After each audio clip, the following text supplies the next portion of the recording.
Pip pip cheerio, pip pip cheerio. Hello, Governor. Hey, what's up, everybody? Welcome back to 10 at a Time, the short long form show. I'm your host, Widlin Pierreville, and I am here in London, England. I'm in the UK. I'm on a little Euro trip, and some guy's taking a picture of me right here. That's okay. I've got a little statue behind me in a white building. I want you to know that I'm here in London. I'm really, really here, all right? For you, this is an immersive experience. So if you get tired of my voice, close your eyes. It's like an ASMR radio play. I just want to give a quick recap. This is just kind of an update on like how it's been going for me here. I'm out here because my boy Afshin, who's been my friend for a long time, like since I was an undergrad, he's been one of my day ones. He booked, I thought it was an Amazon show, but apparently it's a Showtime show, and he was in season 1 of this show a year ago, and they got renewed. Oh my God. And then they didn't kill off his character. And I want that for you someday. I hope that you get asked to come back for his season 2 and flown out in first class. He was on his IG story sitting in first class, watching his own show in the first class TV. You know what I'm saying? That's a beautiful type of abundance, you know? I flew coach. I flew at the back of the plane. I took a separate flight. I had to pay my own way to get here. But I got to crash with him for a while, which was nice. Which is really nice. And then, surprise, surprise, our boy Johnny decided to tag along on the trip. Johnny, we've also traveled with Johnny a lot. Last time I took a trip with Johnny, we went to Puerto Rico. This was years ago. We went to Puerto Rico, but in different combinations, we've been all over the place together. You know what I mean? We've taken trips like to Puerto Rico, to Colombia. Afshin and Johnny did I think like a Fulbright trip together. Very, very cool. So the whole band is back together. It's the 3 best friends that anyone could have, you understand? But let's start at the beginning. The beginning is that I left my apartment and Steph cried. My girlfriend cried. She was sobbing. She was heartbroken. I mean, she must know something that I don't know. She was crying like I wasn't going to come back, which started to scare me because I was like, damn, baby, am I not going to come back? You know what I'm saying? Like, what do you see in the future, huh? Raven Baxter, what do you see? Why are you so sad about it? I think it's hard to leave, as well, especially because when I get back to New York, I am going to be going on a contract in D.C., so I'm going to be out of New York for a while, but she's going to come to D.C. with me for quite some time. So it's not going to be that long that I'm away. I'm here for 2 weeks. And I guess I don't relate to, you know, distance in that way. I've always lived a life of like going places, having to go on tour, having to go on contract, being away from my own family. I had to leave home to be away from my family. So, you know, I have my own coping mechanisms, but I think it's beautiful. It's really beautiful. She's lived a life where the people that she's loved have gotten to stay together for quite some time. And so I think when I leave, she just, you know, she feels differently about it. But babe, don't cry like that. You're scaring me. You're scaring me. Steph is crying. She has Dwayne. She has Reggie. I have to break her heart and get in the Uber. I wave goodbye out the window. Cut to me on the plane. I'm sitting next to this girl. I think her name was Liv. She's telling me about her being an art director in Toronto and blah, blah. It was super cool. They gave us these like breakfast burritos on the plane that were absolutely rancid. I don't want to get into it because it was deeply traumatic. And then I land in London. All of a sudden, the second I land in London, bling, bling, bling, bling, bling, bling, bling, bling. My phone is blown up, blown up, blown up, blown up. Who is it? It's Afshin. He's talking about, bro, today is Carnival. I said, what the fuck is Carnival? He said, it's Carnival. It's Mardi Gras in goddamn London. I said, oh, I didn't know London was on that kind of time. Apparently, Carnival is like one of the biggest street parties in Europe. Maybe in the world. I won't even say in the world because there's some real countries with some real Carnival, but I'll say in Europe. I can definitely say it's one of the biggest street parties in Europe. So he's like, get to the hotel, drop your bags off, and then we're going down to Notting Hill. Mind you, I've never been to Notting Hill before. I don't know any of these streets. I take it all the way to the hotel. I drop my bags off. We get on the bus. We take it to Notting Hill. That place was scary. I'm not going to lie. I think outside of the context of Carnival, it's a beautiful neighborhood. It's a lot of history. It's like ornate houses. Nice people live there. Unfortunately, for Carnival, they boarded up all the houses and all the shops. I'm talking about the Skims shop had like wood paneling in front of the windows, and all these residential houses get no sunlight on the day of Carnival. It's like they're preparing for the purge. You know what I'm saying? It's like they're preparing for the purge. I'm looking around and I see people, you know, Jamaican flags and a couple of Haitian flags, Barbados, whatever, all types of Caribbean peoples. And I'm like, what the hell did y'all do? What did y'all do? What happened here last year that these people decided that they needed to protect themselves to this extent? You know what I'm saying? I live in Florida. Hurricanes come through with less like infrastructure protection. You know, we don't even board our windows like that. When Hurricane Charlie came through, when Hurricane Jean came through, we should have, but we didn't. So I'm really like, these people must be terrified. I tried to get a pina colada. I found out that a lot of the vendors out there don't have liquor licenses, so they're not really serving alcohol. I'm like, so if a lot of people are sober, they're not. Those are not the same thing. That's not a conclusion that I should have come to. But at the time I said, damn, if a lot of people are sober, then what are they so scared of? They were not sober. And soon I was not sober. I was off 3 buzzballs. Buzzball? I was going to say something about the CEO, but it's a woman CEO, and I don't want to speak ill of her. I'm glad for your success, Queen. I'm happy for you. But under a different circumstance, I would need to find you immediately. There hasn't been a drink that's affected people this way since Four Loko. And look what happened to Four Loko. They literally had to like switch up the recipe. I used to be a Four Loko kid. I used to do like Four Loko Gold. What's up, man? No, it's okay. I'm just doing a podcast. Yeah, by myself. I'm visiting from New York. Okay. Sorry, I'm just fucking curious. No, it's all right. It's all right. It's mostly like a journaling space. Yeah, okay, wicked. Tell me your channel. I'm gonna check you out. Yeah, I'm on Spotify and YouTube. Oh, dude, those phones are so cool, man. Yeah, fuck Apple, man. Yeah. I've been seeing all the propaganda for the flip. Subscribe. We got a subscriber live. All right.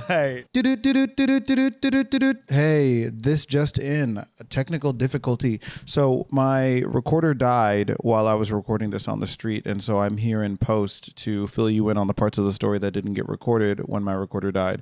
The first being, I want to tell you about the first most important group of people that I met at Carnival. Right. I was at Carnival. I get there at 11:30. I'm not gonna lie. I'm not impressed. You know what I mean? I'm not super impressed. I'm like, is this all you have to offer, London? But then I realized that I was there actually way, way too early.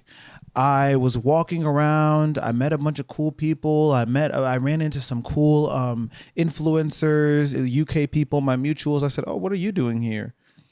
But for the most part, I don't know that it was all that popping. People had alcohol, but there wasn't really anyone necessarily serving the alcohol. I think a bunch of the vendors there didn't have liquor licenses. And I'm a mostly sober person. I can have a very good time while sober. Like that never really stopped me from having a good time, especially not in the last like 4 years. Because I was sober for multiple years in the last 4 years, just like out of choice. I thought I just wanted to challenge myself. And even still, I was at Carnival and I was like, damn, this is not some shit that I can enjoy sober. I need a little drink. I need to have a little something. This is not the way that this needs to be popping and social and open. And here's the thing about UK people or people in London in the first place is that they were not anywhere near as like open and inviting as I maybe thought or expected. You know what I'm saying? Like, and maybe that's the Southern American in me. Maybe that's me being from Florida and me being like, everybody can come. Everybody's welcome. Everybody this. Hospitality, so on and so forth.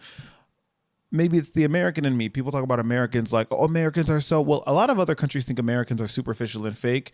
But in actuality, Americans just like believe in pleasantry and in kindness, you know? Even if that kindness doesn't mean that I'd let you sleep in my house and that, you know, I'd give you a kidney or that, you know, maybe I'll never call you, I'll never speak to you again. But if we're standing in line next to each other, yeah, I'm gonna fuck with you.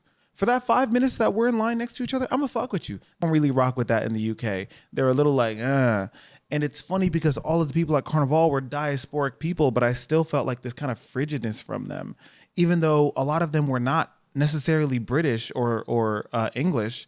And a lot of them, you know, in terms of their ethnicity, but a lot of them weren't even English in terms of their nationality. They were also coming from different countries in the European Union. So anyway, it was kind of hard for me because I was like, I need to find a drink. Eventually I see these people who are taking a group picture.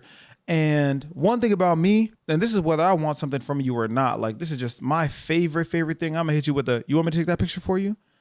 Y'all, I'm telling you, if you want to break the ice with somebody and you see them taking a group picture, can I take that picture for you? If you see a beautiful couple, you know what I mean, and they're taking a selfie, I'm absolutely going to stop them and be like, can I take that picture for you? Hell yeah. You see a group, oh my gosh. I saw a group of older South Asian men who like were traveling in a group. I don't know what the situation was, but they were clearly traveling in a group. They were all taking a selfie and the lighting was beautiful, but they were facing the wrong way. I said, I'm about to change your light. Where are you taking me? I'm about to change your life. That's a Hamilton reference. I said, can I take that picture for you? Hell yeah. Every time I see this group of people, they're taking a group picture. I say, I'll take that picture for you.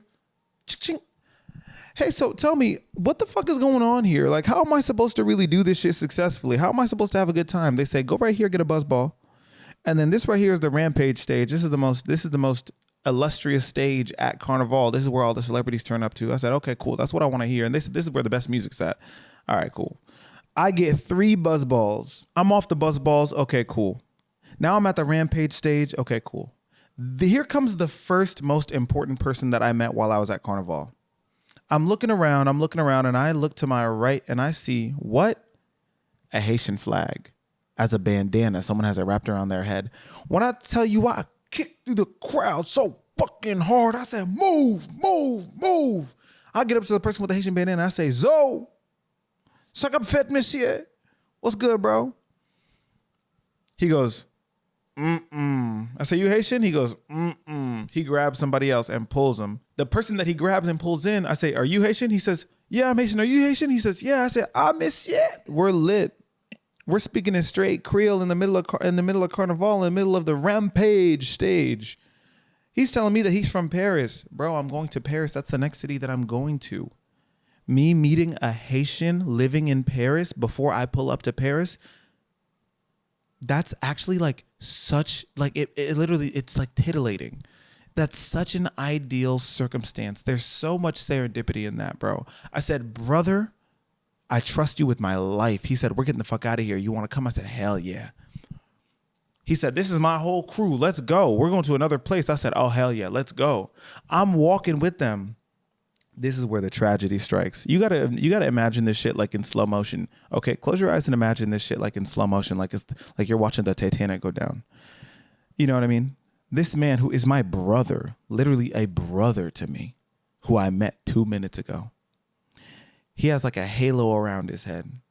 He's the group leader. And he says, Monsieur, anu allez. I say, okay, cool. His whole crew, they turn and step. They start marching out with him. They're making a single file line to get all the way out to the front of the Rampage stage where the crowd starts to dissipate a little bit. Now I'm walking with them too. Now I want you to think about the Lion King, right? The Lion King, when the fucking wildebeest start running and it's a stampede and Simba's trying to make his way out and Mufasa's looking down and he says, Scar, give me that. Like it's like that type shit. Think of it in slow motion.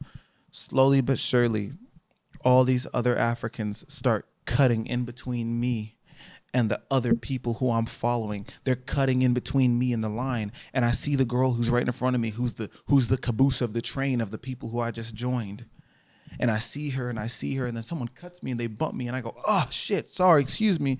And I see her again and I try to catch up to her and then someone bumps me again. My buzzball spills a little bit. Oh shit, I'm so sorry. And I look up and she's gone. Oh my fucking God. Oh, no. She's right there. But she's a little far. So I start to like pick up a little bit. I'm pushing through the crowd a little more aggressive. But now there's a couple of people in front of us. I start running. I'm moving my body through space. The crowd is getting longer and longer, like the hallway in that Kubrick movie. The door at the end of the hallway, I can't reach it. I'm getting winded. I can't breathe. I'm claustrophobic. I'm running out of air. There's just too many people, and then I can't find and then all of a sudden I come out to the open of the crowd. I look to my left. I look to my right. I see no Haitian bandanas. It was so sad I almost called out to my brother, but I didn't even know his name. He did give me his name. I was just too drunk to remember it. And I never saw him again. I want to have a moment of silence for how special that connection was and the potential of how lit I could have been if I had a direct Haitian plug in Paris. But when I got to Paris, I was on my own. I want to practice gratitude a little bit because if I had stuck with those people, I wouldn't have met any of the other cool people that I met during Carnival. And I met a lot of cool people during Carnival. And so in a way, I would never call it a blessing, but I'd say that there's always a silver lining. And that's what I want it to be. Let's move on from this because I'm starting to make myself sad. Oh, God. You know, because mourning is a complicated thing.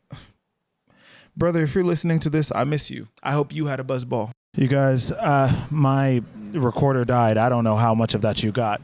Okay, so I want to rapid fire really quick. This is The second most important people that I think I told you already, the first most important people that I met was a group of the Haitian Parisian, right? The Haitian Parisian, and I lost them in the crowd, and it broke my heart. The second most important people that I met was those girls that I just went to dinner with. Maybe you didn't hear that part of the story. Okay, so boom. I'm walking. I'm off 3 Fort Locos. I'm trying to get back to the hotel because I'm supposed to meet my friend for dinner at 5, right? Mind you, it's already 4:45. My phone is dead. Everything is dead. I don't know where I'm going. I'm in the middle of Carnival. I got to get outside I asked one guy. He was the last guy that I spoke to. I got to get all the way outside of Carnival. And then from there, find the bus that I need to take to get back to the hotel. You know what I mean? I don't know how to do any of that. I don't know how the system works. Okay. I don't know how the transit system works here. Mind you, half the transit system isn't running. So I got to figure out what part of the transit system. Anyway, I have to resort to the kindness of strangers. I'm asking everybody. I'm saying, hey, do you know how I can get to it? And the kindness of strangers, it got me all the way there. I asked a group of girls. I heard one of them talking, and I said, are you American? My favorite question. Are you American? And she's like, yeah, I'm from New York. I said, incredible. Help me get to Queensgate Street. She looked it up on her phone for me. I was like, yeah, my phone is dead. She's with all her friends. Kindness of her heart. She's like, oh, do you want to charge your phone at our flat? Her friends went, whoa! Her friends were not feeling that shit. They were not feeling it. That's fine. But for me personally, just off principle, you would let me into your home as a stranger because I have a light and effervescent energy. I'm so radiant in the heart. Absolutely. Thank you. I will take that as a compliment. No, I don't want to enter your home for a spot of tea. I don't know you. You might poison and kill me. But I'll take it with stride. She told me, go up here, cut here, go. I do that, blah, blah. I get lost again. I'm lost again. All right, bet. I'm super spun. And I run into another girl, 3 girls. One of them has a Yankee hat on. I ask again, my favorite question. I smash that buzzer. I say, are you American? She says, no. I say, okay, my bad. You had a Yankees hat on. I'll leave you alone. She says, are you American? I'm like, oh, yeah, hell yeah. You know, she goes, oh, cool. Where are you from? I say, I live in New York. She says, oh, I went to Columbia. I'm like, oh, interesting. She says something like with a hard R in it. Careful. But she says something with like a hard R in it, like rotary. I say, what do you mean Brooklyn? What? You sound like the most American person I've ever met in my life. What do you mean you're not American? She says, oh, I grew up in Atlanta and I went to school at Columbia after my whole, but I was born in Kenya. I said, oh, so you're Kenyan, but you're not American on a technicality? All right, I'll let you live. But it was her and her 2 friends. I had such a good time with them, bro. We talked for like 10 minutes. They thought I was sober. They told me this later. They thought I was sober. I super was not. I'm just a well-composed person. I would keep a pinky up in this motherfucker. We have such a good time that we exchange contact information. And mind you, look, I'm saying hi to everybody. You know what I mean? Everybody can get a little IG. Everybody can tap in. You know what I mean? Well, now I sound like a slut. Please, if you're my girlfriend, hold on. If you're watching this, baby, don't listen. What I actually mean is I'm being mean to everyone. I'm mean mugging. I'm not smiling. I'm not saying hello. That's what I actually mean. I'm not being friendly. I hope I don't sound like a whore. I'm so sorry. Anyway, but we exchange contacts. I eventually go. I take the long walk all the way outside Carnival. The hard line. I walked for 40 days and 40 nights with no promise to ever make it to the land that I was seeking. And then the crowd broke open and I found the bus stop that I originally took to get to the place that I was going. I said, cool, I'm out. I get on the bus. I make it back to the hotel. I charge my phone. I turn it on. I check my DMs. One of the girls is in my DMs. She's like, oh my gosh, it was so nice to talk to you. I'm like, hey. For me personally, when the 4 of us get together, magic, unforgettable. She's like, oh yeah, we were talking about the same thing. We should get dinner later this week. I'm like, hell yeah, we'll get dinner this week. If my homeboys can come, because I can't go without my homeboys. They're like, yeah, we'll all get together. That was yesterday. We went to this Malaysian restaurant. I cannot remember the name of it. I'll probably put it on the screen. I don't know. I can't remember the name of it, but I had stingray. I'm not sure what sequence of events had to happen for people in Malaysia to discover that stingray was edible. But whoever did discover that stingray was edible, I thank you. And the spirit of the Irwin family thanks you. Steve, Bindi, Robert, Mrs. Irwin? I'm not sure all their names. Anyway, the stingray comes out. I'm thinking like, oh, what do you like? Do you get the tail? What do you get? You get a wing. They gave me a whole stingray wing. This shit was fucking incredible. The texture is like, it was great. Incredible seasoning. You know what I'm saying? The texture is like crab, but it melts in your mouth. But it's that kind of like fibrous, stringy.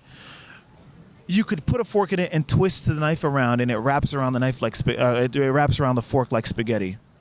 I've never had anything like that in my life. It's maybe one of the best meals I've ever had while traveling. You know what I'm saying? I'm gonna go home and look for the Malaysian restaurant serving stingray. Incredible, incredible. Chef's kiss. I mean, we're hanging out with these girls. After we leave that restaurant, we go to a pub. They're like, we should find an Irish pub. We find a pub. My boy Afshin is like, my favorite thing about British culture is that they'll stand outside the pubs and have a beer. So that's really what I want to do. I'm like, okay, we'll stand outside the pub and have a beer. Fine, whatever, man. But it was just cool, man. These people that I'd never met before, I never spoke to before, I just said hello to on the street, like, like became a whole kind of itinerary item on the trip. And like, it was a really like dope connection, which made me feel better about losing that like Haitian Parisian dude that I was talking to in the crowd, because I was like, look, as long as you're in the villa, you can always find another connection. That's true.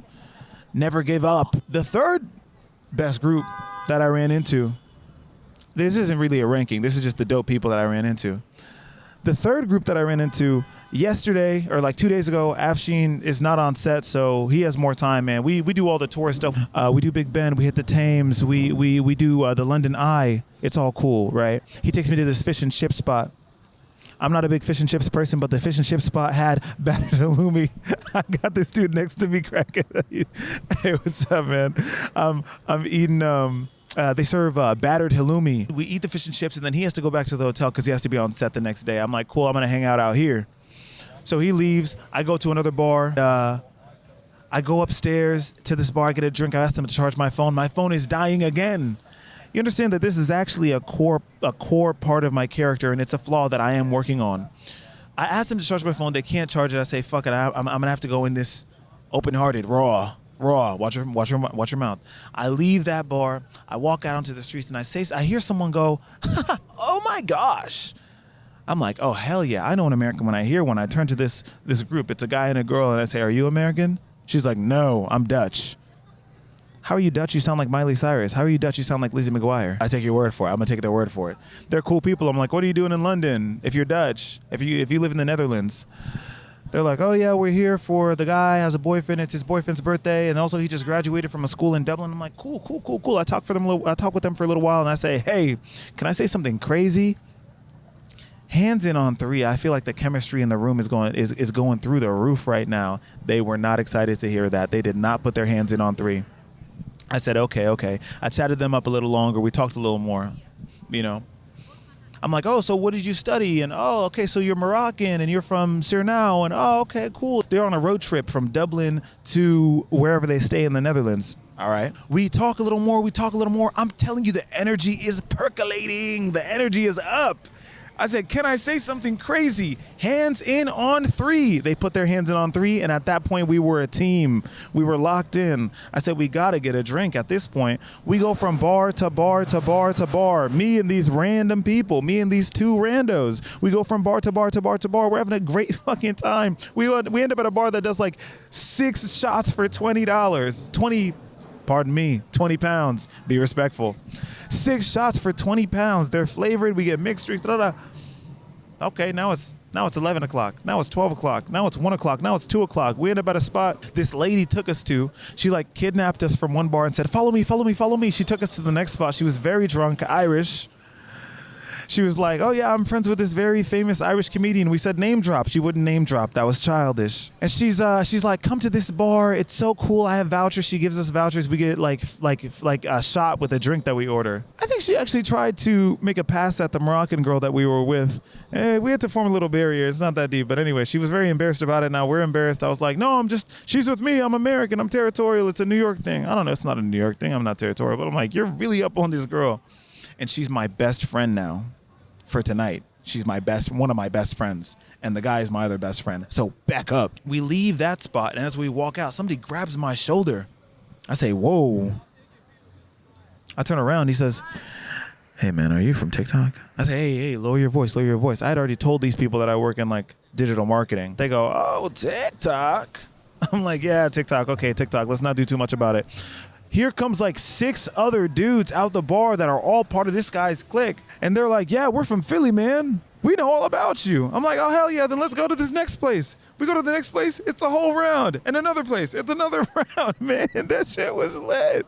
It was awesome. It was so, so cool. At the end of the night, everything closed. It was me, the Moroccan, and Sirnau. Or I guess they're 2 Netherlandians or 2 Dutch people. The 2 Dutch kids, because the Philly kids had to go. We ran into a guy named Danny Soho. Danny Soho was a fucking trip. Then we had to leave. We had to go. We had to get to the next spot because everybody's hungry.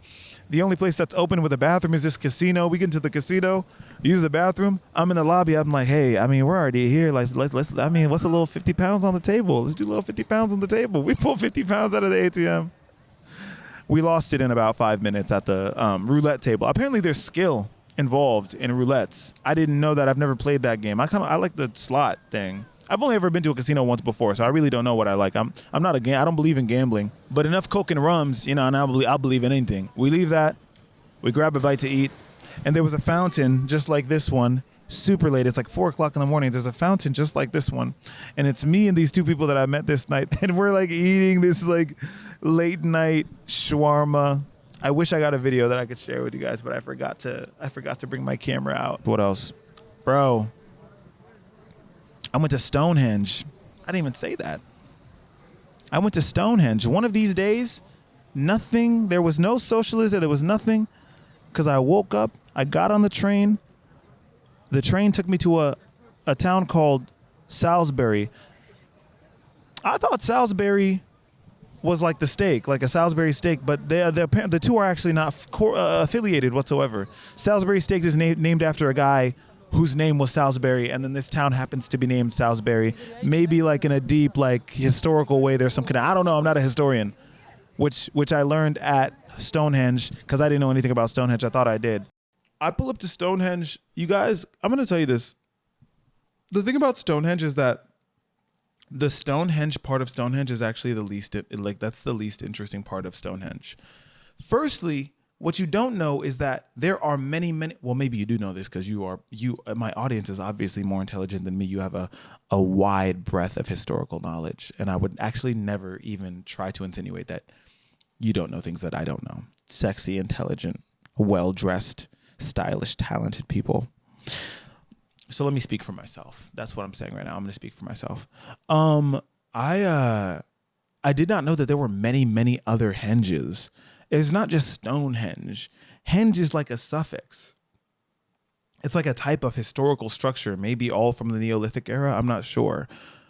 But there are many henges and many henges across England even, right? So you get to Stonehenge, and I learned that in the first place. I see like they have a scaled replica of the Stonehenge like rocks, the rocks that the people from the Neolithic, these like ancient people used to build the structure. First off, even one of those stones is big as fuck. And they explained so many things that were interesting about Stonehenge. For example, they explained that Stonehenge is like a spiritual site. It's like a ritualistic site. There are mounds all around the Stonehenge area, mounds that serve as like burial plots for dozens and I don't know how many people, like dozens and dozens of people at a time, because these Neolithic people believed that they had to be buried within eyesight of Stonehenge, right? So these people buried their ancestors for hundreds of years all around Stonehenge in these mounds. That to me is like even more interesting than the actual Stonehenge. And that might actually just be because I learned that, but I didn't learn anything about Stonehenge for real. I didn't learn anything about Stonehenge because they don't know shit about Stonehenge. I go there with one question and one question alone. How the fuck did they build this shit? Even like the study of how the pyramids were constructed, I'm like, slaves! You know what I mean? They build ramps. They had like fucking pulleys and trolley and all this. And slaves! They had incredible mathematicians. You know what I mean? I had like futuristic mathematicians and architects living in ancient Egypt. I get why those people say that it was fucking aliens, because literally the math and the engineering that you had to have to get some shit like that done, and the slaves. But Stonehenge, I'm like, this was just like a community of people. How the fuck did they get this big ass rock to stand up straight while they put another rock on top of it horizontal. It doesn't make any sense to me. I'm like, whoever built this had to have a crane, right?